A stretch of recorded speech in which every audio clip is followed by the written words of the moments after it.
Amy Hughes, how are you? Good. Long time no see. Crazy. Like 20 seconds ago. I know, right? Hey, thank you so much for taking me up on jumping onto the podcast. You're welcome. I'm a long-time fan and I can't wait for all the fantastic things you're about to share with our listeners. 28, 10 years in business. Your business has developed over that decade from leasing to then going into sales support, then heading into reception, heading into PA, then into sales, becoming an incredible salesperson, now into business ownership. All in the space of 10 years, you're still 20-something. People don't do that in a lifetime, right?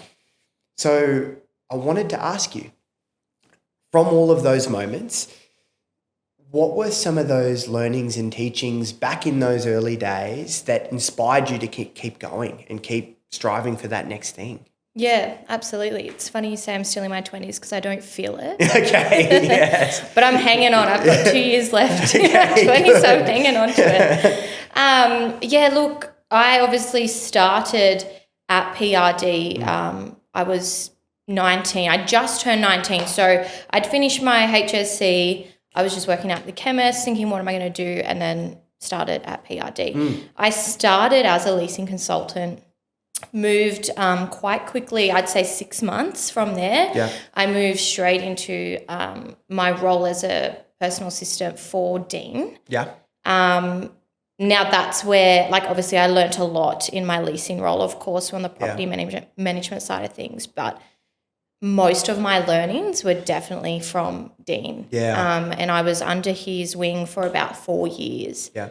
And for just our a wealth of listeners, knowledge. Dean was a previous principal. Yeah, so Dean Cummins is PRD's founding director. Yeah. So with a few others that started the business as well, but he had a very long career and a very successful one as well.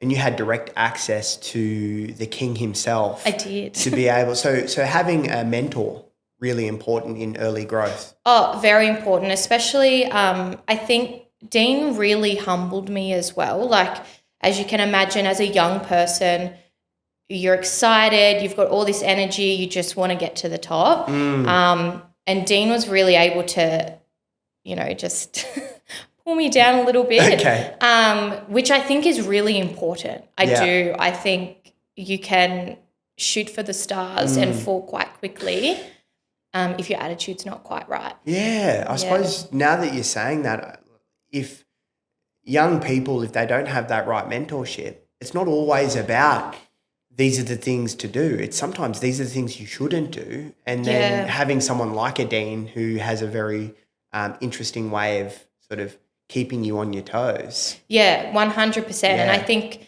he was able to shape my personality from, if anyone that's listening is aware of like the DISC analysis. There's basically 4 quadrants. Can you share a little bit about that? Yeah, of course. So there's like 4 quadrants of personality types is the best way to put it.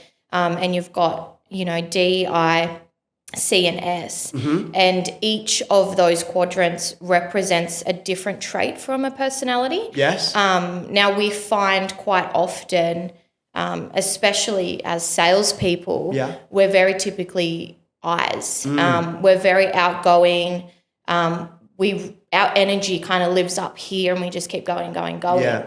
I would say, and actually, I know because I did the DISC analysis and then redid it again not long after, like as my career progressed. Young Amy was high I. Okay. And that has switched a lot, and I'm leaning more towards C now. Okay. Which is a lot more business orientated, I would say, a lot more task orientated, a lot more sticking to spreadsheets, things like that, processes, as opposed to the very high personality. Now, I guess part of being able to have both is really cool because I can switch it where I need it to be. But I do feel Dean really shaped that in me as well, to be able to have that administrative side of what we do. Which I suppose a lot of people don't have. Yeah, interesting. So naturally outgoing, but over a period of time and with the right mentorship, molded in that business sense. And now really channeling a lot of that into your day to day. Yeah, absolutely. Very cool. Very Yeah. cool. Now, one other quick question. Young people, rapid success. That's what people want. They want rapid success. Young people, I've found more and more so, want to get to the top as soon as practical. Yeah. Especially those that don't have a sense on how that all works and don't have the right mentors. Your journey is one of over a decade, and you've known each part of each role over that period of time. You've developed yourself in that time. And what advice do you have for those that potentially want it all tomorrow? What would you say to those people around perhaps there's another way? Yeah, you've really got to look at the long game, I suppose. And as much as we say it's not rapid success, as in it's been 10 years. Yeah. It kind of was. Yeah. It kind of was. The first 5 years is Yeah. really where all that jam-packed in there, to be honest. Yes. And it's really, I would say my learnings and my development has really occurred post that. Okay. Because I feel you start at a certain level and, like I said, you reach for the stars. It's very normal. And when I went out as a sole agent. And how many years were you in from front desk, leasing, through to becoming your own agent? How many years in that decade? Where was that on the timeline? That was 3.5, 4 years. Wow. So you went from new start to all the other roles to my sole agent I think I was 22, 23 from memory when I went out on my own. So for those that are listening, going out on your own in a real estate business is running your own business inside of the business. Yeah. So it's 3 or 4 years. Yeah. Wow. So that is rapid. It is quite it is quite rapid. Yeah. And my first year in real estate was, in my opinion, extremely successful. Yes. So it did very much go from here to here quite quickly. Yeah. And I remember the time quite well. And I remember mainly the bad, which is interesting. Yeah. And that comes from a lot of things because you learn as you go. So, yeah, as much as we say it wasn't rapid, I feel like it really was. But you've got to just check yourself and remind yourself of what you're doing as you go. Yeah. Now, it could have been more rapid if I wanted it to. It could have been. I was probably ready to go out on my own prior than I did. Yeah, okay. And Dean and I we talked about it often. And just having him as my supporter was probably the best thing to have happened, to be honest, because he knew when. And I trusted him enough to guide me on that as well. And he never held me back. It was, if you want to, you can do it, or let's set out a plan. Let's have a better plan for when might be a good time for you to launch.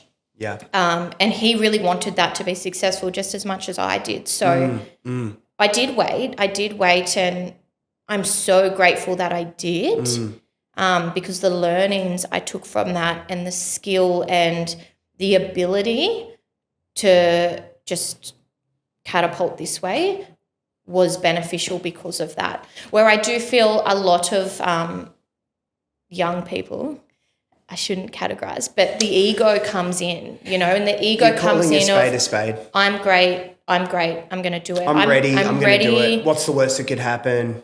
Yeah, right. Now, do I know it would have been different? No, I don't, because I didn't do it the other way. Yeah. However, the plan that was put in place, and that's probably the biggest thing, it was a plan. It was never, here you go off, make it work, best of luck. It was a plan. So even though it was rapid and it happened in this particular time frame, Dean and I had planned that to occur that way. So, yeah, you've got to keep that, I guess, the ego in. So a couple of takeaways, what I took from it. So planning is so important. Yeah, absolutely. So having a plan. So absolutely. If you're just sort of going through life and want to succeed but don't have a plan, it could take you down rabbit holes. The second thing that I took from it was you could have gone out on your own earlier, but you chose to trust your mentor Yeah. and learned that little bit extra that then, therefore, when you did go out into your own business, it catapulted you forward as opposed to edged forward. Yeah. I still remember incredible time. And the other thing I remember as well was that you took traits from your mentor. Yeah. So you know how you mentioned your disc, Yeah. how it developed. That was really cool to see that actual development get put into action. And really cool that, you know, when your mentor steps away and you are now in the spotlight, that can make and break people. Yeah. But it didn't with you, did it? No, and it was pretty incredible too in terms of the large clientele that he had. Yeah. I still have that clientele You're now. able to retain those business relationships. Yeah. Whereas, you know, the business owner leaves the business and then, you know, there's risk there. So when anyone leaves, you're used to that person. Yeah. But then again, or Dean will probably hate me saying this. He'll probably chip me for this later, but they loved you more than him anyway. So, sorry, Dean. Dean's probably listening to this. So I've got a couple of quick questions for you. Yeah. So making those transitions from entry-level roles to now into business ownership takes a lot of confidence. Now, for those people out there listening that are probably have paths set for them, and they have those days, they have those months, those years where confidence wanes, it comes back and goes. Yeah. How were you able to find confidence in those moments? Yeah, look, it's a good question, and it is tricky to hold that confidence, in particular for a young person, in my opinion. Yeah. And a young girl, to be honest. Because I was a young girl. Yeah. I still think I'm a young girl. Yes. But there was a lot of people out there, and this is where it's really important to align yourself with the right people. Like, you've got to have, you know, the right friendships, the right backing, all of those things, because there are people out there who feel your type of way, I guess. So there was a lot of judgment, around me personally in terms of people that didn't even know me, just had an assumption of who I was, what I was doing, all those kinds of things. And it was really hard. Like, it was hard to kind of let that go, like the negative comments go, especially when you're young. And to be honest, I still am trying to learn to not let what people think about me worry me. I still worry about it. But, I mean, the older I'm getting, it's not the case anymore. And one thing I really did, I put myself out there a lot more in social networking kind of situations to meet other people. And I get the comment all the time, I had no idea you were like this. I had no idea you were so nice. Because I am so nice. You are a nice person. But it's a good comments point. like that. And my point to that is that only builds your confidence up. So as much as people are trying to pull that down, and we just live in that world with social media and everything, no matter what, people are always trying to bring your confidence down. Only you can pick your confidence up. You have to do it yourself. And when you find that, it's going to sound a bit cringy, the inner love for yourself.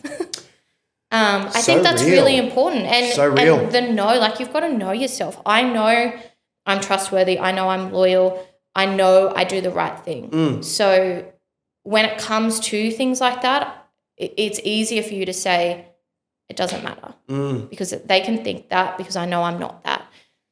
That inner love for yourself, although it feels like a Hallmark card, it's real. It's a real thing. That inner self is so important because you talk to yourself a lot more than you talk to others. Yeah, you absolutely. talk to yourself. So if you're telling yourself they're right, what are you? Exactly right. That's exactly what it is. You create what that inner self tells you. Yeah, exactly. Well, Chris Helder says he uses the phrase act as if. So act as if. If you act as if you are this person, you're going to be that person. Such a good one. It is such a a good good one.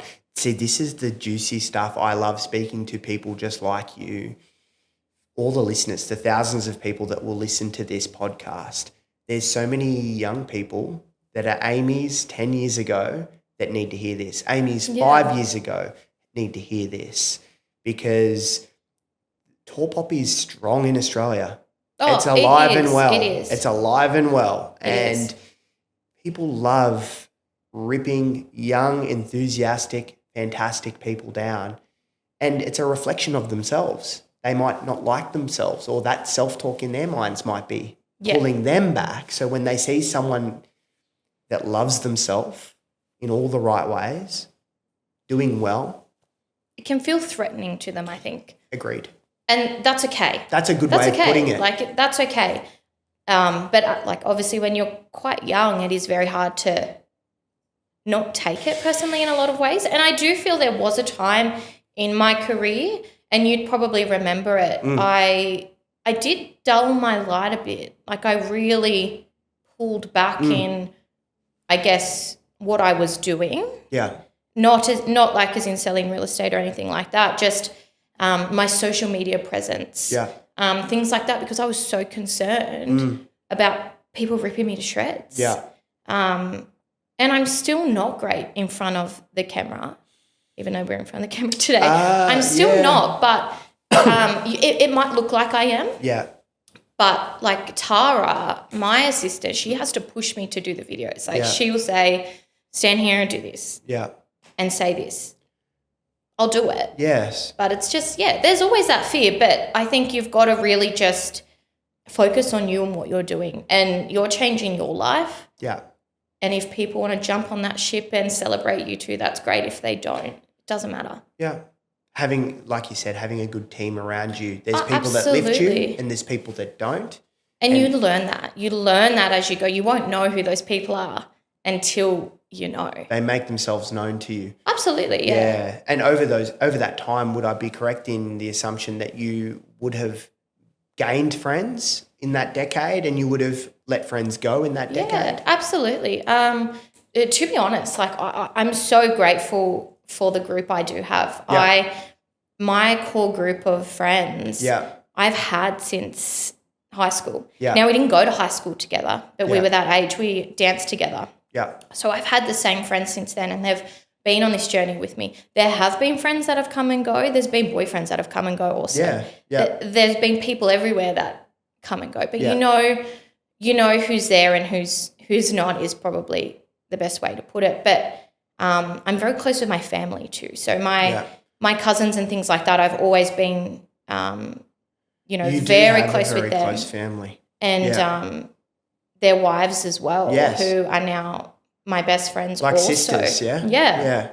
So, I've got the right people there. So I feel I've been very lucky with friendships and relationships of people that I've had. So having those right friendships is really important. Yeah. For home and work. Oh, absolutely. Yeah. Absolutely. Yeah. They say all the time, if home's not great, work's not going to be great. As much as we like to say leave things at the door, we're human. Yes. So you've got to have things aligned to have these success. Yeah. And I think that's important too. You can't do it on your own. Like, as much as we all think, you're going to be able to do it on your own, you're not. Like, I've had, like I said, I had great mentors. I had great friendships. My mum's a fellow business partner she is. as well. And I'd just like to clarify, I was at PRD first. Well, I do get a lot of that. I do get a lot of that. Oh, you must have got it from your mum. You're the OG. No. Yes. We brought her over. Yeah, that's true. So, I've had a great support network when doing it. And you've got to have that. You've got to be able to talk to people. You've got to trust people and communicate. You've got to communicate. Yeah. That's awesome. Friendships being so important, mentors so important. That's resonating through you, and I love that. I've got a couple of other questions. I suppose about, it's probably you being third party to you, but you rose through the ranks. you were recognized and promoted from within, sitting outside of the box and looking inward for other leaders, say, for example, that are in your shoes now employing new people into the business. And I know that whenever we have someone new, you're a trusted person that either Jackie or I or anyone can come to you and go, hey, look, what do you think of this person? And you will always give the most transparent answers. What advice do you have for those that are looking to hire from within, from being both sides of the fence? What advice would you give those people? I think as a business leader, Yes, you want the person that advocates for the business and the team around them as well. Yeah. So my opinion, it's all about attitude, not attitude, traits, Yes. values. Yeah. You can teach someone skill. Yeah. You can. But you can't teach someone attitude or their values. Yeah. So if they don't have those to start with, it doesn't matter how skillful they are. They could be the best property manager, the best agent, the best whatever you need them to be. They could be the best at it. Yeah. But if they're not as part of your team and they're not respected by the team, or they don't respect the team, it's never going to work. And I think we know it's quite obvious when, we are increasing people's roles through the business, or who really is a PRD advocate and who's going to be here and walk beside us in what our ventures are. Yeah. I think that's probably the biggest thing. So numbers aren't everything. No. You don't promote based on numbers. You should consider basing your promotions around values. Yeah. Yeah. Is that a decent summary? Yeah. It's such think a it huge is. topic. And it is. Yeah. It is. We could talk about it all day. And it depends what what role you're putting that person into as well. It's very different. But if you're throwing it out there, if you're hiring a sales manager, for example, that person needs to be respected by all the sales agents. They also need to mutually respect the sales agents and be a sounding board. You can't have someone who their opinion is right all the time. Yeah. They've got to have that mutual level of, okay, well, what about this way or that way? And I think that is values, and I think it's respect. I just think it wouldn't work if... Yeah, you put the wrong person in that role or on paper, they might be skills. the right person, and that's the thing. I get you. Yeah, so... It's hard. You don't know until you do it, and that's... Yeah, but you've that's the really hard part hit a of it. nail on the head because someone's resume, what they have done, people change. Oh, absolutely. My resume, I had nothing. I came out of school, I didn't do great on the HSC, if I'm being honest. Yeah. Didn't go to uni, anything like that. And in all honesty, this is actually pretty funny. Yeah. The first time I applied for a job at PRD, I didn't even get an interview. I got rejected. There you go. So you've got to just keep at it as well. You've got to keep at it. Amy 10 and a bit years ago, 11 years ago, that got rejected in that same office now is an owner of the business. Yeah. That's pretty special. It is. For all young people, men and women out there, that's a resilience piece, isn't it? It is. Yeah. And it's not taking things personally.